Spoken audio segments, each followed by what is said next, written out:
વંદે માતરમ વિદ્યાર્થી મિત્રો, પહેલાં આપણે એક સરસ મજાની કવિતા ભણ્યા હતા જેનું નામ હતું ઠંડી, જેમાં સરસ મજાનું ટમેટું છે એને ફ્રીઝમાં ખૂબ ઠંડી લાગે છે અને એ દૂધી માસીને બંડી પહેરાવવા કહે છે અને ટમેટાને તડકો ખૂબ ગમે છે તો એણે બહાર જવું છે તો જેવો ઘરી લેવા માટે દરવાજો ખુલે છે કે મૂળાભાઈ ટમેટાને ટપલી મારે છે અને ટમેટું દળદળ કરતું ફ્રીઝની બહાર નીકળી જાય છે। તો આ સરસ મજાની કવિતા આપણે શીખ્યા હતા।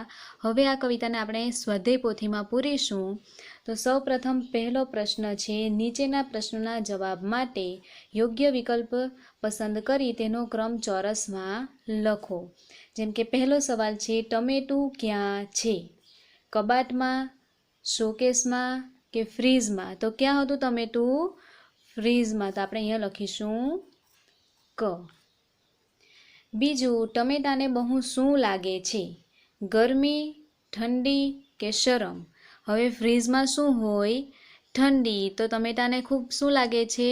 ઠંડી। તો આમાં જવાબ આવશે બ। ત્રીજું, ટમેટું બંડી પહેરાવવાનું કોને કહે છે? દૂધી માસીને, કોબી માસીને કે મેથી માસીને? તો કઈ માસીને કહે છે ટમેટું? દૂધી માસીને। તો અહીંયા જવાબ લખીશું અ। ચોથું, ટમેટું ડાળ પર શું રમતું હતું? સંતા કુકડી, આંબલી પીપળી કે અડકો દડકો? કઈ રમત રમતું હતું? અડકો દડકો। તો અહીંયા લખીશું ક। પાંચમું, ટમેટાને કોણ મીઠો લાગે છે? સવારનો તડકો, આગનો ભડકો કે બરફનો ગોળો? તો ટમેટું ફ્રીઝમાં રહે છે તો ફ્રીઝમાં ખૂબ ઠંડી છે તો એને શું સારું લાગે છે? સવારનો તડકો। તો જવાબ અહીંયા લખીશું અ। છઠ્ઠું, ફ્રીઝમાં શું નથી હોતું? ઠંડક, હૂંફ કે બરફ? તો ફ્રીઝમાં શું નથી હોતું? હૂંફ એટલે ગરમી। તો અહીંયા લખીશું બ। ફ્રીઝનો દરવાજો શું લેવા માટે ખુલ્યો? પાણી, બરફ કે ઘારી? શું લેવા માટે ખુલ્યો હતો ફ્રીઝનો દરવાજો? ઘારી। તો અહીંયા લખીશું ક। ટમેટાને કોણે ટપલી મારી? દૂધી માસીએ, મૂળાભાઈએ કે ગાજરભાઈએ? તો સાચો જવાબ આવશે મૂળાભાઈએ, એટલે અહીંયા લખીશું બ। આઠમું, ટમેટાને કોણે ટપલી મારી? દૂધી માસીએ, મૂળાભાઈએ કે ગાજરભાઈએ? તો કોણે ટપલી મારી હતી?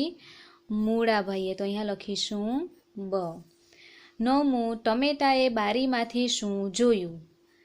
તારા, ચાંદો કે સૂરજ? તો શું જુએ છે એ? સૂરજ દાદાને। તો અહીંયા લખીશું ક। 10મું, ટમેટાને નાનકડા કિરણો શું પહેરાવે છે? તડકો, બંદી કે ખમીસ? તો શું આવશે એમાં? તડકો। તો અહીંયા લખીશું અ। પ્રશ્ન 2, કૌંસમાંથી સાચો શબ્દ પસંદ કરીને ખાલી જગ્યા પૂરો। અહીંયા તમને કૌંસમાં શબ્દો આપ્યા છે એમાંથી શબ્દ શોધીને ખાલી જગ્યા પૂરવાની છે। પહેલી ખાલી જગ્યા છે, ટમેટું ખાલી જગ્યામાં હતું। ક્યાં હતું ટમેટું? ફ્રીઝમાં। તો અહીંયા આપણે લખીશું ફ્રીજ। ત્યાર પછી, ટમેટાને ખાલી જગ્યા લાગતી હતી। તો ફ્રીઝમાં શું લાગે? ઠંડી। તો ટમેટાને ઠંડી લાગતી હતી।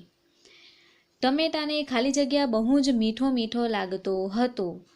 તો શું મીઠો મીઠો લાગતો હતો? તડકો। તો અહીંયા લખીશું તડકો। ફ્રીઝમાં ખાલી જગ્યા હોતી નથી। ફ્રીઝમાં ખૂબ ઠંડી હોય તો એના બદલામાં હૂંફ હોતી નથી। હૂંફ એટલે ગરમી। તો અહીંયા લખીશું હૂંફ। સૂરજને જોઈ ટમેટું ખાલી જગ્યા થઈ ગયું। હવે ખૂબ ઠંડી લાગતી હતી અને એવામાં સૂરજ દાદા દેખાય તો ટમેટું એકદમ ખુશ થઈ જાય છે। તો અહીંયા લખીશું ખુશ। અને ખાલી જગ્યા કરતું ટમેટું છેક ફ્રીઝની બહાર ગયું તો દળદળ। તો અહીંયા લખીશું દળદળ।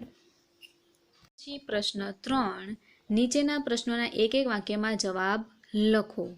પહેલો સવાલ, ટમેટાને ફ્રીઝમાં શું બહુ લાગતું હતું? શું લાગતું હતું ફ્રીઝમાં? ઠંડી। તો અહીંયા લખી શકીએ ટમેટાને ફ્રીઝમાં ઠંડી બહુ લાગતી હતી। બીજું, ટમેટું બંડી પહેરાવવા કોને કહે છે? કોને કહેતું હતું? દૂધી માસીને. તો લખી શકીએ ટમેટું બંડી પહેરાવવા દૂધી માસીને કહે છે. ત્રીજું, ટમેટું ડાળ પર શું કરતું હતું? તો જ્યારે ટમેટું ડાળ ઉપર હતું ત્યારે શું કરતું હતું? એ રમતું હતું અડકો દડકો. તો લખી શકીએ ટમેટું ડાળ પર અડકો દડકો રમતું હતું. ચોથું, ટમેટાને સવારનો તડકો કેવો લાગે? ચોથું, ટમેટાને સવારનો તડકો કેવો લાગે છે? તો ટમેટાને સવારનો તડકો બહુ જ મીઠો મીઠો લાગે છે. પાંચમું, ટમેટા માટે ફ્રીજમાં શું હોતું નથી? તો ટમેટા માટે ફ્રીજમાં હૂંફ હોતી નથી, એટલે કે ગરમી હોતી નથી. છઠ્ઠું, ફ્રીજનો દરવાજો શા માટે ખુલ્યો? તેમાં આપણે લખી શકીએ ફ્રીજનો દરવાજો ઘારી લેવા માટે ખુલ્યો. સાતમું, ટમેટું ફ્રીજની બહાર કેવી રીતે નીકળ્યું?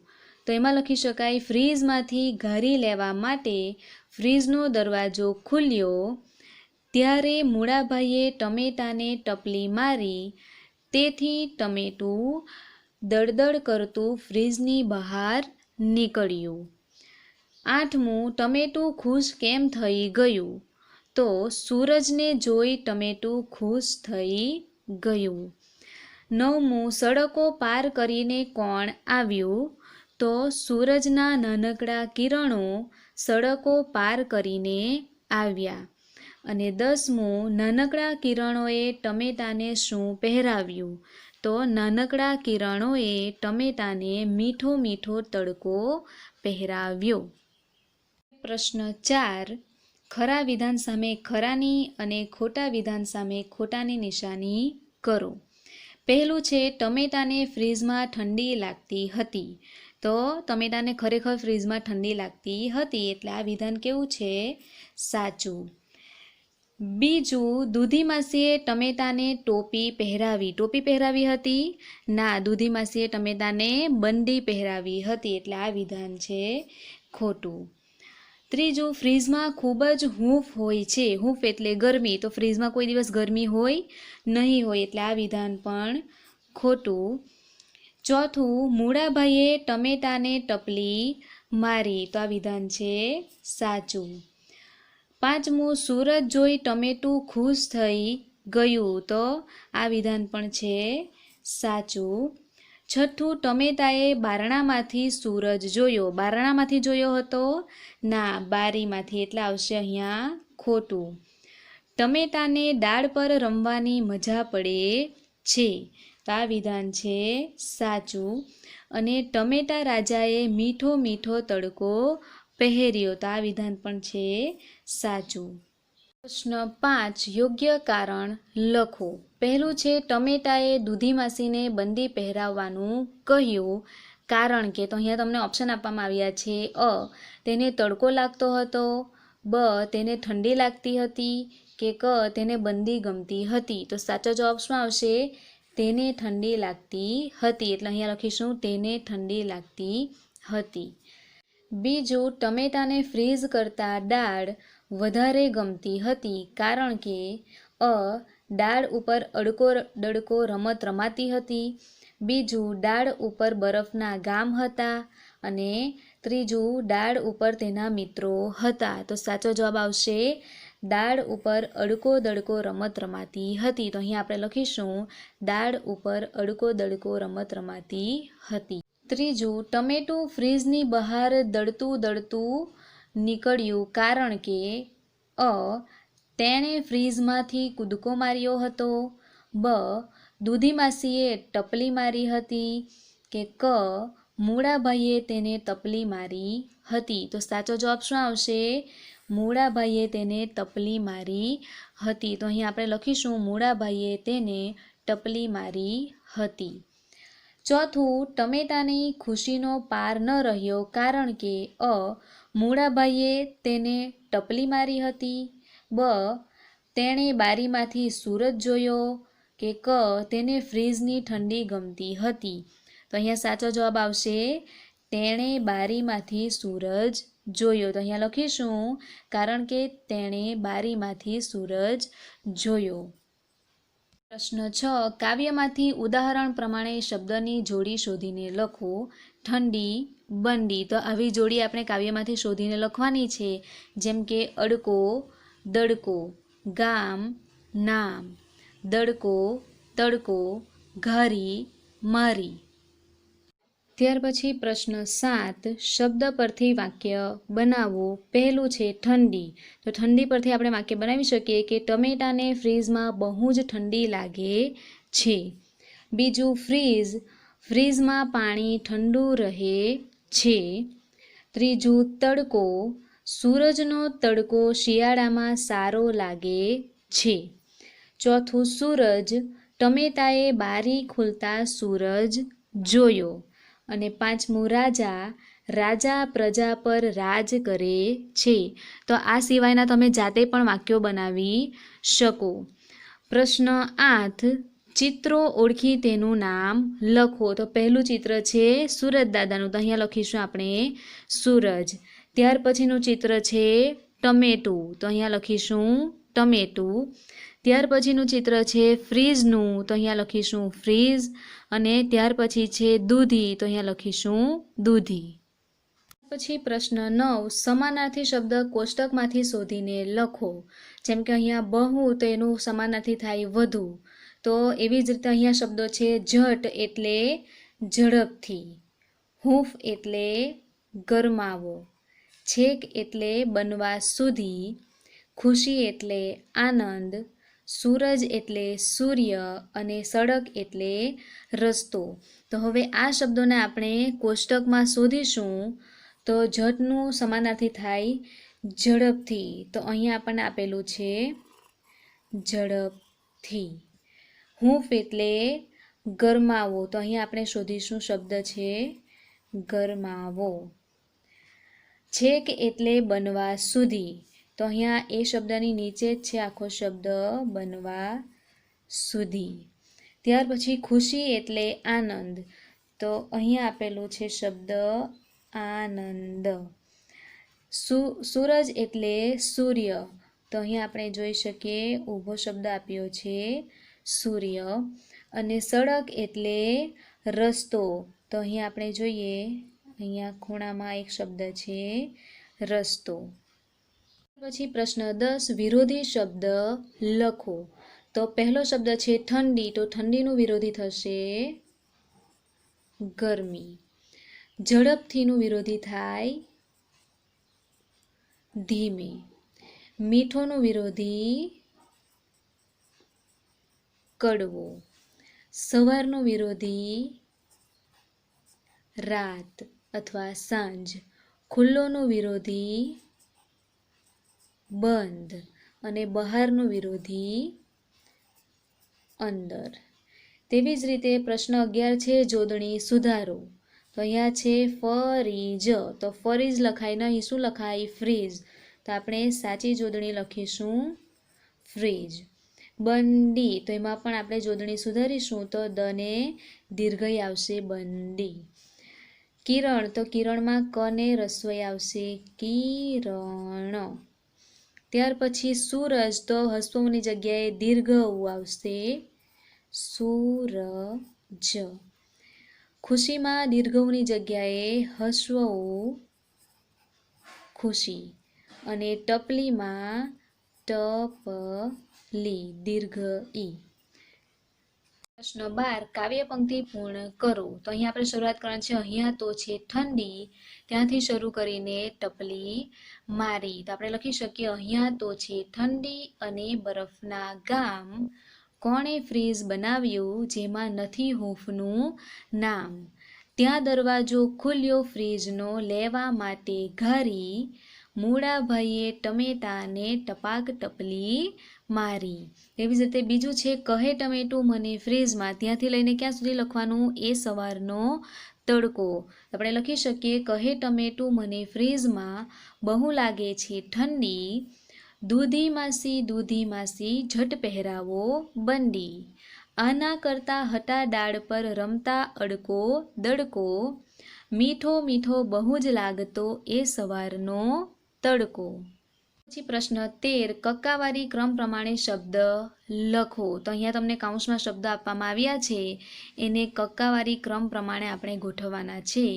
જેમ કે અહીંયા ક પરથી શબ્દ છે કઠરોત, ત્યાર પછી કથરોટ પછી આવશે ચ પરથી ચૂલો, ત્યાર પછી ડબ્બો, ત્યાર પછી તપેલી, ત્યાર પછી ત પછી થ આવશે તો થાળી, ત્યાર પછી આવશે પાટલી, ત્યાર પછી બરફ, ત્યાર પછી રકાબી અને વાટકી અને વેલણ. તો આ પ્રમાણે આપણે કક્કાવારી ક્રમ પ્રમાણે શબ્દો લખવાના છે. પ્રશ્ન 14 છે, બે શબ્દોનો ઉપયોગ કરી એક વાક્ય બનાવો. જેમ કે અહીંયા છે બેટ અને દડો, તો બંને શબ્દોનો ઉપયોગ કરીને એક વાક્ય બની શકે કે બેટથી દડાને ફટકારી શકાય છે. તો તેવી જ રીતે અહીંયા શબ્દ આપ્યો છે પેન અને મોબાઈલ, તો બંને શબ્દોનો ઉપયોગ કરીને એક વાક્ય આપણે બનાવી શકીએ કે પેન અને મોબાઈલ ખિસ્સામાં રખાય છે. તેવી જ રીતે બીજું છે ચોપડી અને પેન્સિલ, તો એમાં લખી શકીએ પેન્સિલ વડે ચોપડીમાં નોંધ કરાય છે. ત્યાર પછી ત્રીજું છે બરફ અને તડકો, તો લખી શકીએ તડકામાં બરફ પીગળે છે. અને ચોથું છે બેટ અને ચોક, તો આપણે લખી શકીએ કે કારીગરો ચોકથી નાનકડું બેટ બનાવે છે. તો તમે આ સિવાયના વાક્યો પણ બનાવી શકો છો. પ્રશ્ન 15, ફ્રીજ વિશે 5 વાક્યો લખો. જેમ કે તમને અહીંયા ફ્રીજનું ચિત્ર આપવામાં આવ્યું છે, તો એના વિશે આપણે 5 વાક્ય એના ઉપયોગના લખવાના છે. તો ફ્રીજ વીજળીથી ચાલતું સાધન છે. ફ્રીજમાં દૂધ, ફળ, શાકભાજીને તાજા અને ઠંડા રાખવા મુકાય છે. ફ્રીજની હવા ઠંડી હોય છે. હવા વધારે ઠંડી થાય ત્યારે પાણીમાંથી બરફ પણ બને છે. બજારમાં નાના મોટા વિવિધ રંગના અને ડિઝાઇનના ફ્રીજ મળે છે. પછી પ્રશ્ન 16, ખાલી જગ્યામાં કેવો, કેવી, કેવું શબ્દ લખો. જેમ કે હૂંફ, કેવી, તો તે જ પ્રમાણે પુરુષવાચક, સ્ત્રીવાચક અને અન્ય શબ્દો. તો પુરુષવાચક શબ્દ હોય તો એમાં કેવો લાગે, સ્ત્રીવાચક શબ્દ હોય તો એમાં કેવી, અને નપુંસકલિંગ એટલે કે અલગ શબ્દ હોય એ બેથી તેમાં કેવું શબ્દ વપરાય છે. જેમ કે ટમેટું કેવું, દૂધી કેવી, ફ્રીજ કેવું, સૂરજ કેવો, મૂળો કેવો, ટપલી કેવી, દાળ કેવી, બંડી કેવી, કિરણ કેવું, ઠંડી કેવી, ઘારી કેવી અને દરવાજો કેવો. ત્યાર પછી પ્રશ્ન 17, તમને ગમતું કોઈ એક જોડકણું લખો. તો તમે તમારું મનપસંદ જોડકણું લખી શકો. જેમ કે અહીંયા લખ્યું છે મેં, ટમેટું રે ટમેટું, નદીએ નાહવા જાતું તું, ઘી દૂધ ખાતું તું, રોજ નાહવા જાતું તું. તો આવું કોઈ પણ જોડકણું તમે લખી શકો છો. Thank you.